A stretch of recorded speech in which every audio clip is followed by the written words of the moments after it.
छत्तीसगढ़ बोलबम कल्याण संघ हमारा शिविर है और छत्तीसगढ़ भवन उसी से संबंधित है। आपका प्रोफेशन? मेरा पवन टिम्बर मर्चेंट फर्म है, मैं लकड़ी का व्यवसाय करता हूँ छत्तीसगढ़ में। अच्छा। आप लोग के मन में ये सेवा की भावना कैसे? मैं 84 से कांवर लेके आ रहा हूँ और बाबा से जब पहली बार मैं जल ले चढ़ाने आया था तो 500 रुपया मेरे पास नहीं था। मेरी माँ ने मुझे 500 रुपया दिया, उस 500 रुपये से मैंने बाबा को जल चढ़ाया और जिस साल मन में जो किया वो मुझे मिलता गया कि बाबा ने हर साल मुझे वो दिया जो मन में किया। जैसे कि मैंने बाइक में चलते चलते थक गया था, बाबा 4 चक्के की गाड़ी चाहिए, तो अगले साल मैं 4 चक्के की गाड़ी सतना से लेके आया था। अच्छा। इसी तरह से हमने एक मुनीनाथ तिवारी जी के यहाँ छत्तीसगढ़ बोलबम कल्याण संघ छत्तीसगढ़ का छोटा सा बैनर देखा, वहाँ से हमने शुरुआत किया। वहाँ उनसे हमने कहा कि आप कोई व्यवस्था दीजिए मुनीनाथ तिवारी जी को, तो उन्होंने अपनी ज़मीन दी फ्री में और कहा आप यहाँ अपना जो है सेवा संस्था का जो है शिविर लगा सकते हैं। वहाँ से हम लोगों की शुरुआत हुई। उस कैंप का नाम था सरगुजा कोरिया बोलबम सेवा समिति। उसके चौथे साल उस संस्था का संचालन हमारे द्वारा किया गया। हमारा छत्तीसगढ़ का उदय हुआ। सरगुजा कोरिया बोलबम सेवा समिति के बाद जो है ये छत्तीसगढ़ का उदय चौथे साल हुआ। अच्छा, आपके शिविर से कोई कांटेक्ट करना चाहे छत्तीसगढ़ के लोग या ऑल इंडिया के लोग, जी सर, कैसे करेंगे?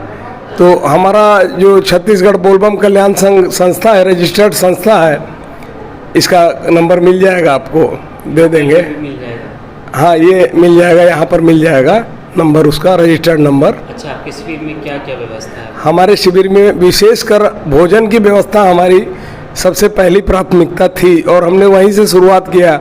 आज हमारे कैंप में निःशुल्क मालिश मशीनों के द्वारा, जड़ी बूटी का तेल के द्वारा और डॉक्टर की व्यवस्था, निःशुल्क चाय की व्यवस्था, जो कि चाय दूध की ही पिलाई जाती है। अब से हमारा कैंप चालू हुआ है, पहले हमने नींबू की चाय भी पिलाते थे।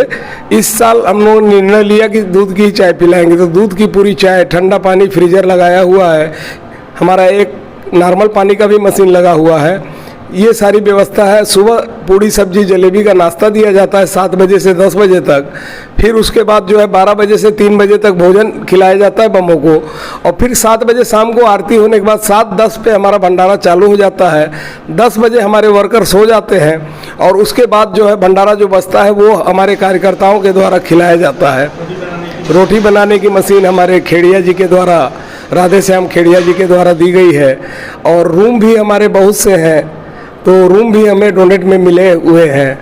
कुछ रूम हमारे बाकी हैं, तो हमारी संस्था के ऊपर आज 30 लाख रुपए का कर्ज भी है, जो रूम उठने से वो कर्ज भी पूरा उतर जाएगा। आने वाले समय में हमें भवन के लिए अगर 50 लाख मिलता है तो हम 70 लाख का प्रोजेक्ट पहले तैयार कर देते हैं और उसको खर्च करते हैं। बाकी हमारे मेंबर वहन करते हैं, बाद में आने से रिफंड भी करते हैं। बोलबम। क्या नाम है? मेरा घनश्याम अग्रवाल नाम है। मैं 1980 से कांवर उठा रहा हूँ और उठाते आया कांवर। मेरे को ऐसा लगा कि रास्ते में कभी रोटी नहीं मिलती थी, कभी खाना नहीं मिलता था।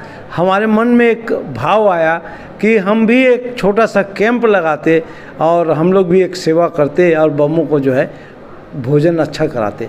धीरे धीरे करके हम लोगों ने भी मैं भी इस कैंप से जुड़ा और धीरे धीरे हमने भी जो है इस कैंप में एक कार्यकर्ता के रूप में मैं काम करता था और धीरे धीरे मैं भी एक रजिस्टर बना करके यहाँ पे जो भी कमियाँ रहती थी उसको मैं लिखता था और धीरे धीरे संस्था ने मेरे को ऐसा वो किया, मतलब कि आज मैं इस संस्था का अध्यक्ष हो गया हूँ और अध्यक्ष के नाते मैं इस संस्था को आगे भी, मतलब पिछले बार की भी हमारी योजना इसमें बहुत लंबी चौड़ी बनी हुई है कि भंडारे में हम 2000 लोगों को खाना खिलाते हैं दिन भर में और हमारा अगले साल का हमारा ये टारगेट है कि हम कम से कम रोज़ 5000 लोगों को भोजन कराएंगे और हम उसी वो चीज़ से, मतलब इस संस्था को आगे बढ़ाने के लिए हम लोगों का बहुत अच्छा ध्येय है कि किसी भी तरह से हम लोगों ने जो रास्ते में तकलीफ़ झेली है, आज उसी के चलते।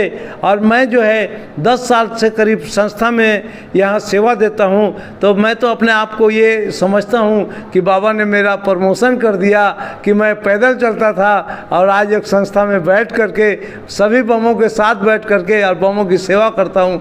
ये मेरा बहुत बड़ा भाग्य है जो बाबा ने मेरा प्रमोशन करके और एक बहुत बड़ा मतलब वो किया।